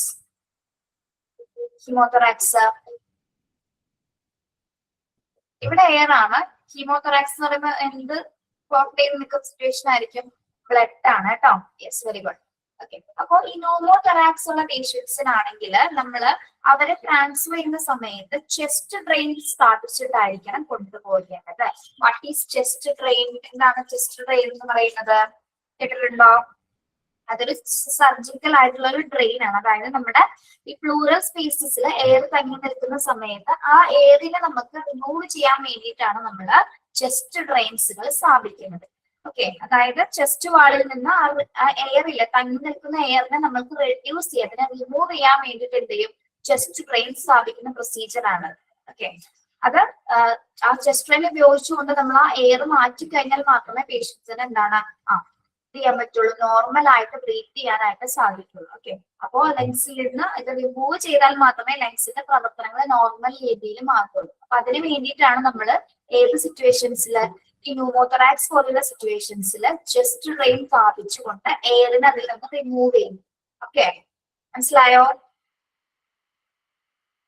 പ്ലൂറൽ സ്പേസസിലുള്ള എയർ അല്ലെങ്കിൽ ഫ്ലൂയിഡുകളെ റിമൂവ് ചെയ്താൽ മാത്രമേ ലങ്സിന് നോർമൽ ആയിട്ട് പ്രവർത്തിക്കാൻ പറ്റുള്ളൂ. അപ്പൊ അത് പ്രവർത്തിക്കാൻ വേണ്ടിയിട്ടാണ് നമ്മൾ എന്ത് സ്ഥാപിക്കുന്നത്?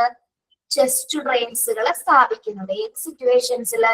ന്യൂമോതൊറാക്സിലുള്ള സിറ്റുവേഷൻസിൽ. അതായത് ചെസ്റ്റ് വാളിനും ലങ്സിനും ഇടയിൽ എയർ തിങ്ങി നിൽക്കുന്ന സമയത്ത് ആ എയറിനെ റിമൂവ് ചെയ്യാൻ വേണ്ടിയിട്ടാണ് നമ്മൾ ചെസ്റ്റ് ഡ്രെയിൻ സ്ഥാപിക്കുന്നത്. ഓക്കെ, എങ്കിൽ മാത്രമേ ലങ്സിന്റെ പ്രവർത്തനങ്ങൾ ഈസി ആവുള്ളൂ, നോർമൽ ആയിട്ട് പോകുള്ളൂ. ക്ലിയർ ആണോ? ഓക്കെ,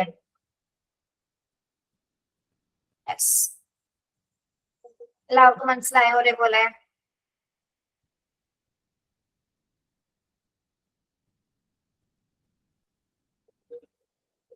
ബ്രീത്തിങ് വരെ എടുക്കുന്നുള്ളൂ കേട്ടോ. ഓക്കെ,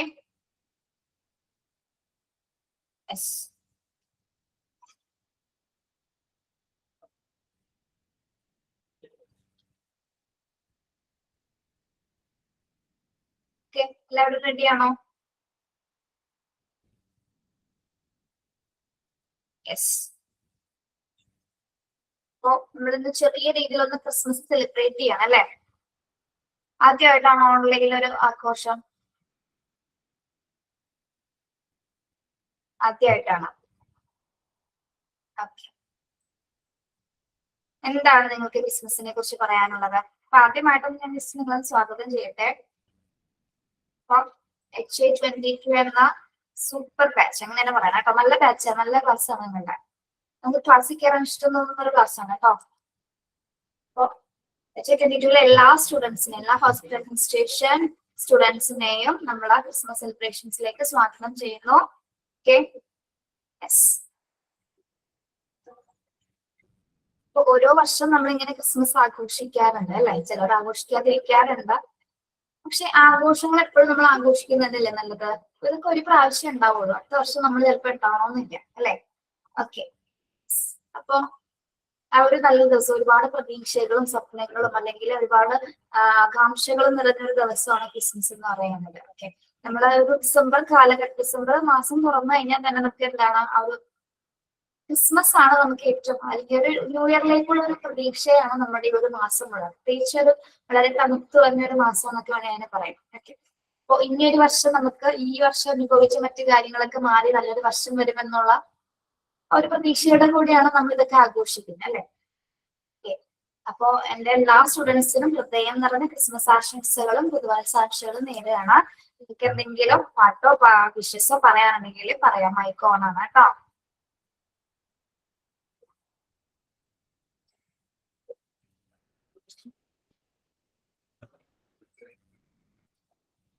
താങ്ക് യു ആണെന്ന് പറയാതെ എന്തെങ്കിലുമൊക്കെ പറയാ.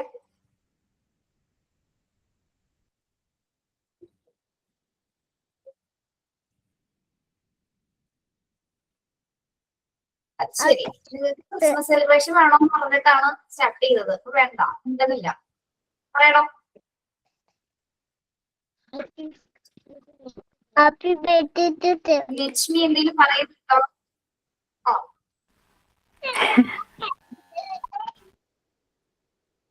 Merry Christmas to all. മിണ്ടാത്തവര് മിണ്ടാതിരിക്കും, മിണ്ടുന്നവര് മിണ്ടു പിള്ളേരെ. Happy Christmas, Miss. Happy Christmas. Okay, നമുക്ക് അഭിരാമനെ കൊണ്ട് പറയിക്കാം. അഭിരാം ഇപ്പൊ വേറെ കാര്യങ്ങളൊന്നും ചോദിക്കില്ല കേട്ടോ. അഭിരാം നമ്മൾ ചെറിയ രീതിയിലൊന്ന് ക്രിസ്മസ് സെലിബ്രേറ്റ് ചെയ്യണം. അഭിരാമിന് ഇതിൽ പാർട്ടിസിപ്പേറ്റ് ചെയ്യാം. ഓക്കെ, ധൈര്യം ഉണ്ടെങ്കിൽ അഭിരാം ഒന്ന് ഹാപ്പി ക്രിസ്മസ് ഒന്ന് വോയിസിൽ പറയാവോ? Happy Christmas. Ah, yes, very good. Happy Christmas. എന്താണ് നിങ്ങളുടെ ക്രിസ്മസ് സെലിബ്രേഷൻ? എന്താണ് നിങ്ങൾ എങ്ങനെയൊക്കെ ആഘോഷിക്കുന്നത് ക്രിസ്മസ്? കൃഷ്ണ എന്തോ പറയണോ? ഹാപ്പി ക്രിസ്മസ് മിസ്സേ. പിന്നെ എൻ്റെ എല്ലാ ഫ്രണ്ട്സിനും ഹാപ്പി ക്രിസ്മസ്. ചെറുപ്പത്തിൽ നന്നായിട്ട് ആഘോഷിച്ചിട്ടുണ്ട്. ഞാൻ ബെർലി സ്കൂളിലാണ് പഠിച്ചത്. അപ്പം അവിടെ നല്ലതായിട്ട് സെലിബ്രേറ്റ് ചെയ്തിട്ടുണ്ട്. പിന്നെ വീട്ടിൽ പുൽക്കൂടൊക്കെ വെക്കാറുണ്ട്. പിന്നെ അങ്ങനത്തെ ഓർമ്മകളൊക്കെ ഉള്ളു. നമ്മുടെ ക്രിസ്മസിലെ ഏറ്റവും ഏറ്റവും പ്രീഷ്യസ് ആയിട്ടുള്ള ഗിഫ്റ്റ് എന്താണ്? ക്രിസ്മസിലെ ഏറ്റവും പ്രീഷ്യസ് ആയിട്ടുള്ള ഒരു കാര്യം ആയിരിക്കും? ക്രിസ്മസ് കേക്കാണ് മിസ്സേ. ക്രിസ്മസ് കേക്ക് ആണ്. ഓക്കെ, പിന്നെ വേറെ എന്തൊക്കെയാ? ഗിഫ്റ്റ് ഇഷ്ടമാണ് അല്ലെ? നമ്മള് ആ ഒരു സമയത്ത് ഗിഫ്റ്റ് എക്സ്ചേഞ്ച് ചെയ്യാറുണ്ട്. ക്രിസ്മസ് ഫ്രണ്ടിന് ക്രിസ്മസ് ഫ്രണ്ടിനെ തെരഞ്ഞെടുക്കും, ഗിഫ്റ്റ് എക്സ്ചേഞ്ച് ചെയ്യും. വളരെ സന്തോഷമാണ് അല്ലെ? കേക്ക് കട്ട് ചെയ്യും. കേക്ക് കട്ട് ചെയ്യും. ക്രിസ്മസ് ഫ്രണ്ട് എല്ലാവർക്കും ഈ ക്രീം കേക്കിനോടൊക്കെയാണ് താല്പര്യം. പക്ഷെ മറ്റേ നമ്മുടെ അതിന് പേരെന്താണോ? റൗണ്ട് കേക്കിന് പേരെന്താ? Plum cake. കേക്ക് ഇഷ്ടമാണ്. പഴയ കാലത്ത് സമയത്ത് നമുക്ക് ഭയങ്കര കയ്പായിരുന്നു, ടേസ്റ്റ് കുറവായിരുന്നു. ഇപ്പൊ പല ഫ്ലേവേഴ്സിൽ അത് കിട്ടും അല്ലെ? ഓക്കെ, എന്നിരുന്നാൽ പോലും കുട്ടികൾക്കൊക്കെ ഇഷ്ടപ്പെടും എന്താണ്? ക്രീം കേക്കിനോടാണ് അല്ലെ? ക്രീം ഇപ്പൊ പല ഫ്ലേവേഴ്സിൽ വരുന്നുണ്ട്. അപ്പൊ കേക്ക് മുറിക്കല്. പിന്നെ എന്താണ് തലേദിവസമുള്ള കുറച്ച് ദിവസം മുന്നേ തന്നെ നമ്മൾ എന്താണ് പുൽക്കൂടൊക്കെ റെഡി ആക്കും. പിന്നെ എന്താണ് ആ സമയത്ത് തേനയൊക്കെ സ്റ്റാർ ഇടും. അതിന് മുന്നേ നമ്മൾ സ്റ്റാർ ഇടില്ലേ എന്ന് മറന്നുപോയാ? സ്റ്റാർ ഇടും. 15 ദിവസത്തിനുള്ളിലൊക്കെ നമ്മൾ സ്റ്റാർ ഇട്ട് കൊടുക്കും. ഇതൊക്കെ ഒരു സന്തോഷമാണ്. പിന്നെ വൈൻ പ്രിപ്പറേഷൻ ചെയ്യാറുണ്ട്. ചിലവര് വൈൻ ഉണ്ടാക്കാറുണ്ട്, വീട്ടിൽ തന്നെ ഉണ്ടാക്കാറുണ്ട്. പിന്നെ നമ്മൾക്കൊരു 2 ദിവസം മുന്നായിരിക്കും കരോളൊക്കെ വന്നു തുടങ്ങുന്നത് അല്ലെ? ലൈറ്റ് ഡെക്കറേഷൻസ് ഒക്കെ. അപ്പൊ എന്ത് തരം ആഘോഷമാണെങ്കിലും നമ്മൾക്ക് പറ്റുന്ന സമയമാണെങ്കിൽ നമ്മൾ ആഘോഷിക്കുക. കുട്ടികളൊക്കെ പ്രത്യേകിച്ച് കുട്ടികളില്ലാത്ത വീടുകളാണെങ്കിലും മുതിർന്നവർ മാത്രമുള്ളവരാണെങ്കിലും എന്താണ് ഈ ആഘോഷങ്ങളൊക്കെ എന്നും ഉണ്ടാവണമെന്നില്ല അല്ലെ? ചെറുതാണെങ്കിലും നമ്മൾ അത് ആഘോഷിക്കാൻ ശ്രമിക്കണം. നമ്മളിവിടെ സ്മാർട്ട് സ്റ്റുഡിയോനെ സംബന്ധിച്ചിടത്തോളം ഞങ്ങൾ എല്ലാ ആഘോഷങ്ങളും സെലിബ്രേറ്റ് ചെയ്യാറുണ്ട്. ചെറുതാണെങ്കിലും വലുതാണെങ്കിലും സെലിബ്രേറ്റ് ചെയ്യാറുണ്ട്. ഈ ഒരു ക്രിസ്മസ് ഞങ്ങളെ സംബന്ധിച്ച് കുറച്ചുകൂടി പ്രത്യേകത കൂടുതലാണ്. കാരണം ഇ ലേണിംഗ് പ്ലാറ്റ്ഫോമില് ഔട്ട്സ്റ്റാൻഡിംഗ് പെർഫോമൻസിനുള്ള സുരക്ഷാ ഭാരതിയുടെ പുരസ്കാരമാണ് സ്മാർട്ട് സ്റ്റുഡിയോക്ക് കിട്ടിയിരിക്കുന്നത്. നിങ്ങൾ അറിഞ്ഞോന്ന് എനിക്ക് അറിയില്ല കേട്ടോ. ഇ ലേണിംഗ് പ്ലാറ്റ്ഫോമിൽ ഏറ്റവും ബെസ്റ്റ് ഇൻസ്റ്റിറ്റ്യൂട്ട് ആയിട്ടാണ് തെരഞ്ഞെടുത്തിരിക്കുന്നത്. ഓക്കെ, അപ്പൊ അതിന്റെ ഒരു ഇരട്ടി മധുരമുണ്ട്. നാളെ ഞങ്ങൾ അതിന്റെ ഒരു സെലിബ്രേഷൻ കൂടിയാണ് ചെയ്യുന്നത് കേട്ടോ. സ്റ്റാറ്റസിൽ ഉണ്ടാവും അല്ലെ? എന്നത്തെ പോലെ ടീച്ചേഴ്സിന്റെ പ്രോഗ്രാംസ് ഉണ്ട്, ഡാൻസ് ഉണ്ട്, സ്റ്റാഫിന്റെ ഡാൻസ് ഉണ്ട്, പിന്നെ കലാകായിക മത്സരങ്ങൾ, അതൊക്കെയാണ് നാളെ ഞങ്ങൾ പ്ലാൻ ചെയ്തിരിക്കുന്നത്. നമുക്ക് ഓൺലൈൻ പ്ലാറ്റ്ഫോം ആയതുകൊണ്ട്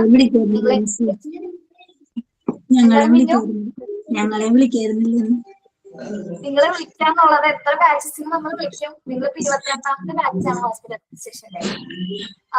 ഞാനുണ്ടോ ഡാൻസിനാണോ? എടാ ഞാനാണോ ഡാൻസ് പഠിപ്പിക്കുന്നത് കേട്ടോ. ഓക്കെ, ഡാൻസ് ചെയ്യുന്നുണ്ട്.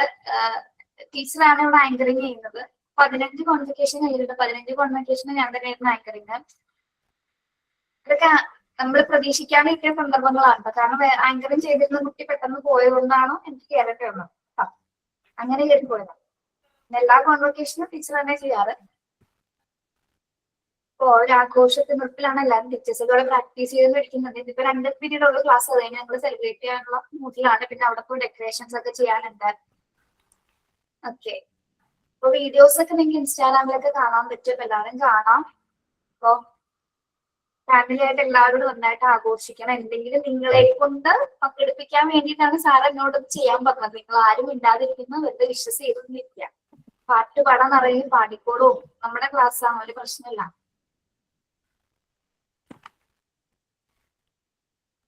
ആരെങ്കിലും ഒരു പാട്ടെങ്കിലും പാടും. അഭിരാം പാട്ട് പാടോളൂ. അഭിരാം, അഭിരാമിന്റെ കയ്യിൽ ക്രിസ്മസ് ജോക്ക് വല്ലതും ഉണ്ടോ? ക്രിസ്മസ് തമാശ ഉണ്ടോ? ഒരു കാര്യം ചോദിച്ചോട്ടെ ടീച്ചറെ, അഭിരാമ് ചെറിയ കുട്ടിയാണോ, അല്ലെങ്കിൽ +2 അല്ലെങ്കിൽ അങ്ങനെയൊക്കെ കഴിഞ്ഞിട്ട് ജോയിൻ ചെയ്ത ആളാണോ? 21. ഓ, എന്നിട്ടാണോ ഇത്ര കുറുമ്പ് തനിക്ക്? ഓക്കെ. എത്ര പേര് ക്രിസ്മസ് സ്റ്റാറൊക്കെ വീട്ടിലിട്ടിട്ടുണ്ട്? സ്റ്റാറൊക്കെ ആരൊക്കെ ഇട്ടോ? ഓക്കെ. പുൽക്കൂടൊക്കെ ഉണ്ടാക്കിയോ? പുൽക്കൂടൊക്കെ ഉണ്ടാക്കിയോ? ഇന്നിട്ടോ? ഓക്കെ. നിങ്ങളുടെ ക്രിസ്ത്യൻസിനെയൊക്കെ സംബന്ധിച്ചിടത്തോളം നിങ്ങൾക്ക് ക്രിസ്മസിനുമായി ബന്ധപ്പെട്ട പരിപാടികൾ ഉണ്ടാവും അല്ലെ? പാതിര കുർബാന അങ്ങനെ പരിപാടികളൊക്കെ ഉണ്ടാവും. പള്ളിയിൽ പ്രോഗ്രാംസ് ഉള്ളവരുണ്ട്. നമ്മുടെ പള്ളിയിൽ കുർബാന ആകെ കാണാൻ പോകാറുണ്ട് കേട്ടോ. അതിനൊന്നുമില്ല. ഏത് മതമാണെങ്കിലും എല്ലാ പരിപാടിക്കും പോകാറുണ്ട്. ഇവിടെയൊക്കെ പള്ളികളിലൊക്കെ പെരുന്നാളാണ്. അതിലിപ്പോ നമ്മൾ പുറത്തേക്ക് ഇറങ്ങിയ രാത്രി, പ്രത്യേകിച്ച് രാത്രി ഇറങ്ങുന്ന സമയത്ത് എന്തൊരു വൈബാണല്ലേ. പ്രത്യേകിച്ച് ആ ലൈറ്റ്സും പള്ളികളൊക്കെ അലങ്കരിച്ചിരിക്കുന്നത്, അല്ലെങ്കിൽ ഓരോ കടകൾ, ഓരോ ഷോപ്സിന്റെ മുകളിൽ തന്നെ നല്ല ഭംഗിയായിട്ട് അലങ്കരിച്ചിരിക്കും. കാണാൻ നല്ല ഭംഗിയാണ്. കാണുമ്പോൾ തന്നെ നമുക്ക് ഭയങ്കര സന്തോഷമാണ്. എല്ലാവരും നല്ല രീതിയിൽ ക്രിസ്മസ് ആഘോഷിക്കുക.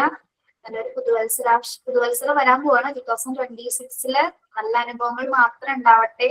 2026 ആകുമ്പോൾ നിങ്ങളുടെ കോഴ്സ് കഴിയും അല്ലെ? കോഴ്സ് കഴിഞ്ഞ് നിങ്ങൾ കംപ്ലീറ്റ് ചെയ്ത് പോകും. ഓക്കെ, ഒരു അവസരം കൂടി തരുന്നു. ആരെങ്കിലും ഒരു പാട്ട് പാടുന്നുണ്ടോ? നിങ്ങൾ പാടില്ലെങ്കിൽ ഞാൻ പാടോട്ടോ. കൊച്ചി അടിപൊളിയായിട്ടോ. പിന്നെ നമ്മുടെ കൊച്ചിയിലെ ക്രിസ്മസ് ട്രീ, കൊച്ചിയിലെ പപ്പാനി, ഞാൻ എല്ലാം അറ്റൻഡ് ചെയ്തിട്ടുണ്ടോ? കൊച്ചിയിലെ ന്യൂ ഇയർ ആണ് അടിപൊളി അല്ലെ? മെറിൻ, കൊച്ചിയിലെ ന്യൂ ഇയർ കാണുന്നുണ്ടോ നിങ്ങള്? എറണാകുളത്തെ ഓരോ പ്രാവശ്യവും ഓരോ കളറായിരിക്കും.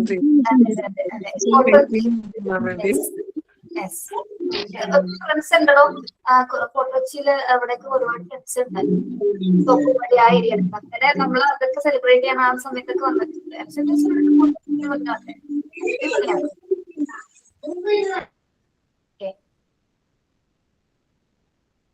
ജോബ് സാറിന്റെ ക്ലാസ്സിൽ പാട്ട് പാടിയ ആളിപ്പോ ഒന്ന് പാട്ട് പാടോ?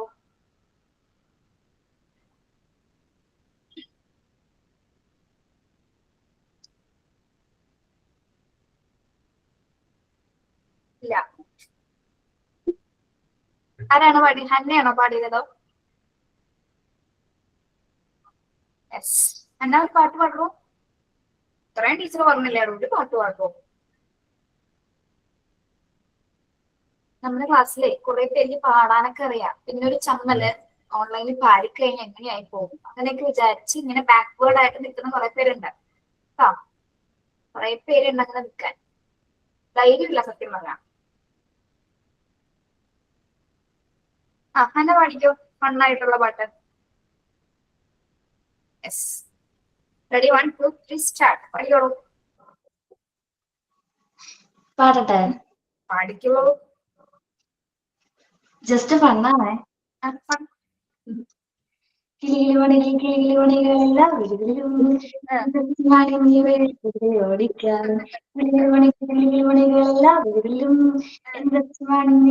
കുതിരയെ ഓടിക്കാൻ. മഞ്ഞുകൾ പെയ്യുന്നു, കുതിരകൾ ഓടുന്നു, കേക്ക് മുറിക്കുന്നു, ചിക്കൻ വെക്കുന്നു, വെട്ടി വീഴുന്നു, പിടിക്കുന്നു, കിളികളെല്ലാം വഴികളിലും എന്ത് രസമാണ് നീ വഴിയിൽ കുതിര ഓടിക്കാൻ. Okay, very good. Happy Christmas. Happy Christmas. Okay, happy Christmas ma'am. Happy Christmas. Happy Christmas. Thank you so much. Okay, Christmas ഒക്കെ ആയിട്ട് കാണാം കേട്ടോ. Thank you. Happy Christmas. Thank you, ma'am. Happy Christmas, ma'am. Christmas. Happy Christmas ma'am.